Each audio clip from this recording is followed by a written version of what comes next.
We're always looking for movies that make us sad to win awards. Why not a comfort movie one year? Wouldn't it have been amazing if we saw Legally Blonde win the Oscar for Best Picture? I'm Han Nguyen. My name is Dino-Ray Ramos, and I'm a Tomatometer-approved critic. With this year marking the 25th anniversary of Legally Blonde, we're talking about feel-good comfort movies.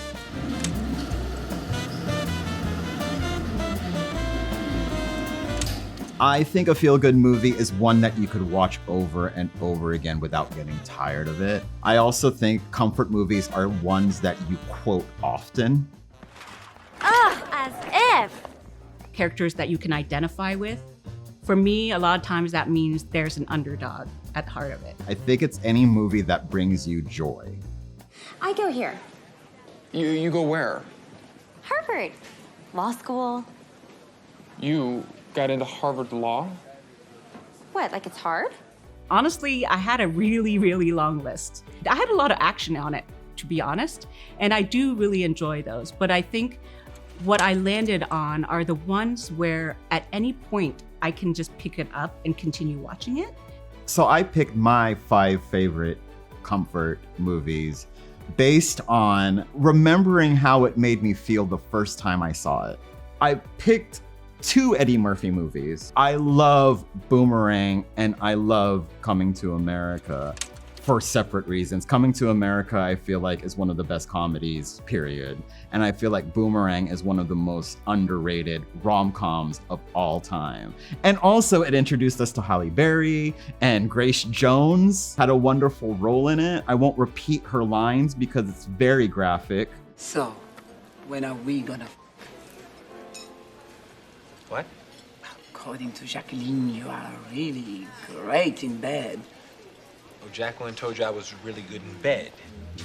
This is a movie that not a lot of people would list as their tops, except for, I think, other people of color. I didn't see a lot of Asian American comedies growing up, and so the ones I gravitated towards were with Black actors and Black characters. And in fact, I still watch a lot of these films because they've been the ones that go first as far as telling stories that I haven't been able to see with Asian American actors. I think this movie sort of showed me that you can do all the things that are in your brain on the screen and actually still make it funny. My number 1 comfort movie is The Goonies. And that is such a childhood staple for me. I remember watching that over and over again. And also it had Ke Huy Quan. That was the first time I actually saw, oh, there's other Asian people in the world. The Asian of the group is the one I identified with the most, but I have often been identifying with Ke Huy Quan's roles. In fact, I dressed up like him from Indiana Jones one year, and my friends were convinced that Short Round was Vietnamese because of that. What I like about it is, yes, he is kind of the nerd, he is inventing things, but he's also part of the group. It never really becomes a thing that he is Asian. I think all the kids in this movie, it was when like child actors weren't that annoying. They seemed like adults, but they still had that childlike wonder in them, this innocence, because they didn't have the internet back then. So I feel like that had a lot to do with it. It was just a bunch of kids that weren't supervised by an adult trying to find buried treasure. There's something so fun, especially when you're a kid, not being supervised by adults and doing these fun, adventurous things. I remember feeling that one day that was gonna be me. Oh my God.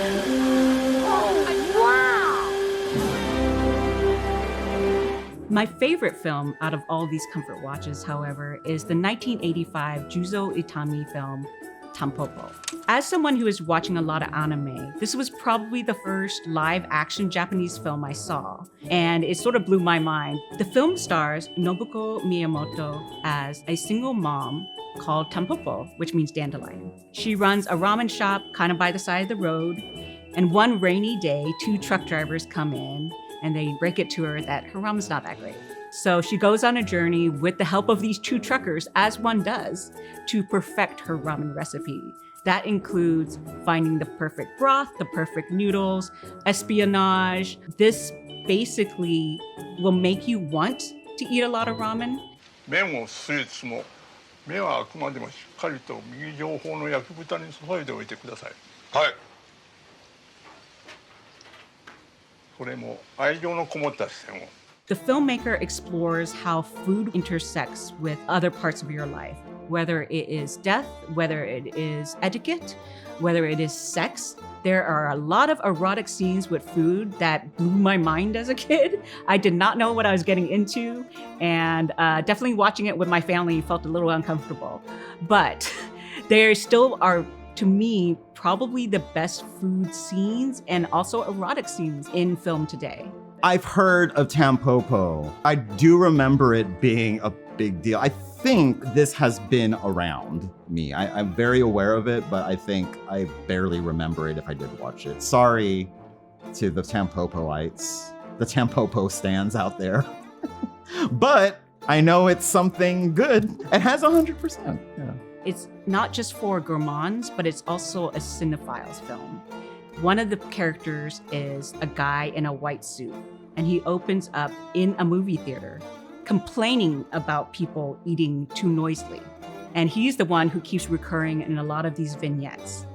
And he talks to the camera, and he talks about what the ultimate film would be, and that is when you die, the film that you see at those last moments. And so for any comfort watch, it's the same with like another bowl of ramen. You just want to order it again and again and again. Since it's celebrating its 25th anniversary, let's talk a little bit about Legally Blonde. Come on, let me take you home. No!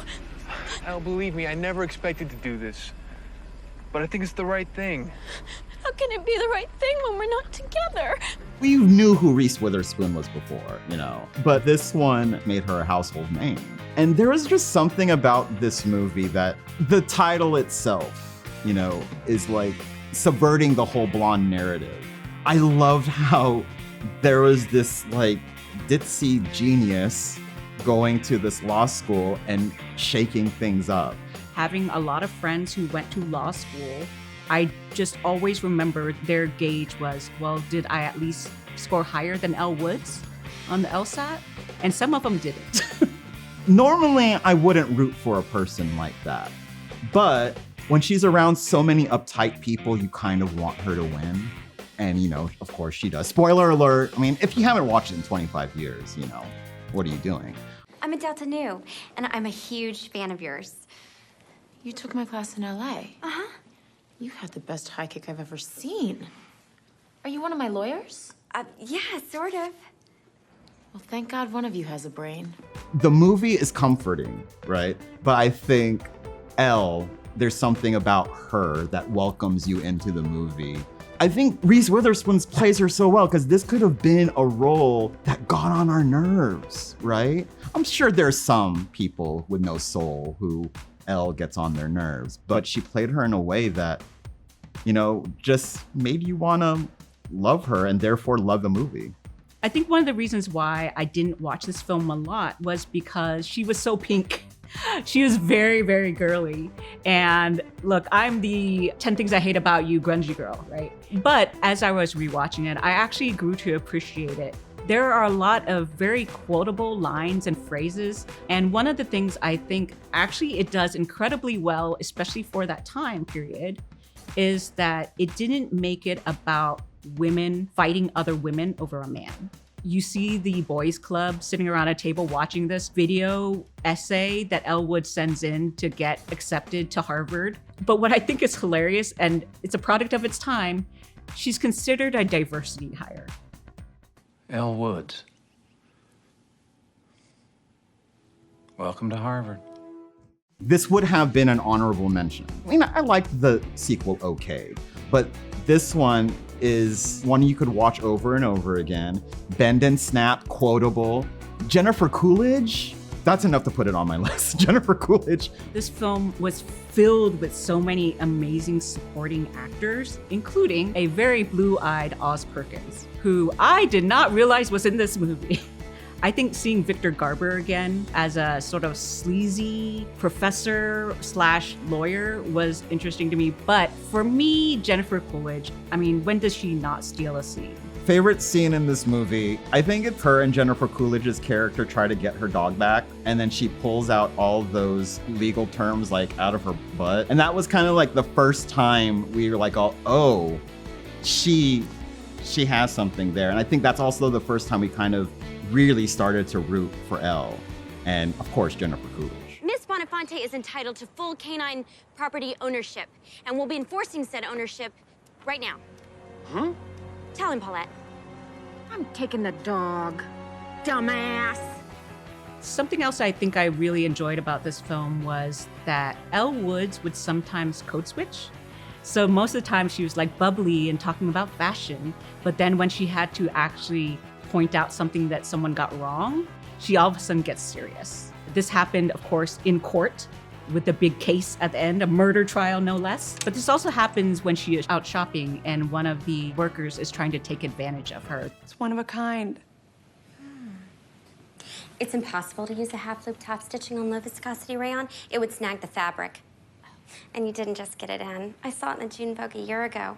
So if you're trying to sell it to me for full price, you picked the wrong girl. The musical Legally Blonde is just as fun as the movie Legally Blonde. I still listen to the soundtrack from the Legally Blonde musical. So, 1-2 punch of comfort, musical and movie. I wonder if they would make a movie musical Legally Blonde. I actually would watch that. Since this is sort of a candy-colored, over-the-top film, I think the dialogue also reflects that. They have a lot of fun with the legalese and just how she expresses herself that is purely Elle Woods.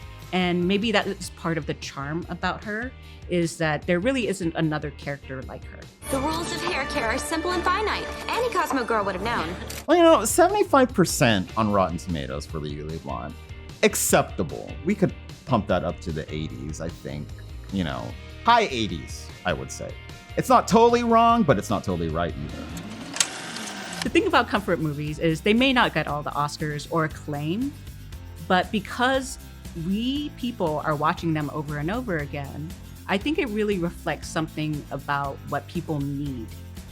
If we keep turning to comfort movies, then maybe there's something else going on in the world that's just telling us that something is uncomfortable.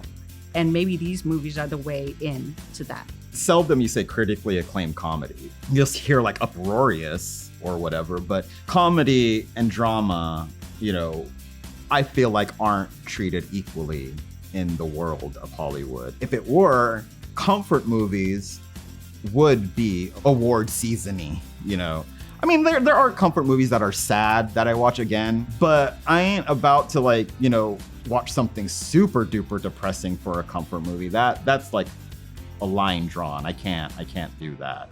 It's interesting to me that a lot of these comfort watches are from the 80s, 90s, maybe even early 2000s. And part of me wanted to just chalk it up to nostalgia. And I don't necessarily think that's the case. There was a sort of sensibility where every single part of the film matters, including the goofy supporting cast doing something in the background. The fact that they would go over the top and be sort of earnest about it, unabashedly. I mean, 10 Things I Hate About You ends with a band playing on the roof of a school. And I think there's just something about the films in the past that did not care about feeling too cool. And that's why a lot of them are comedies. There's the feeling of safety and also the comfort of what's going to happen. There is a literal comfort. It kind of brings you peace when you watch it. You know how there's certain songs that relax you? There's certain comfort movies that relax you and you just kind of put it on here. I'm in my safe space. I'm in my world. Movies are supposed to take us on a journey of emotions, and you could always know that, something like The Goonies or Legally Blonde will be there to take care of you for like an hour and a half or so. Whoever said orange was the new pink was seriously disturbed. So those are some of my favorite comfort movies. What are yours? Let us know in the comments below. You can watch this show on Fandango at home for free, along with a slew of other offerings. So you can catch up and have your own feel-good night at home.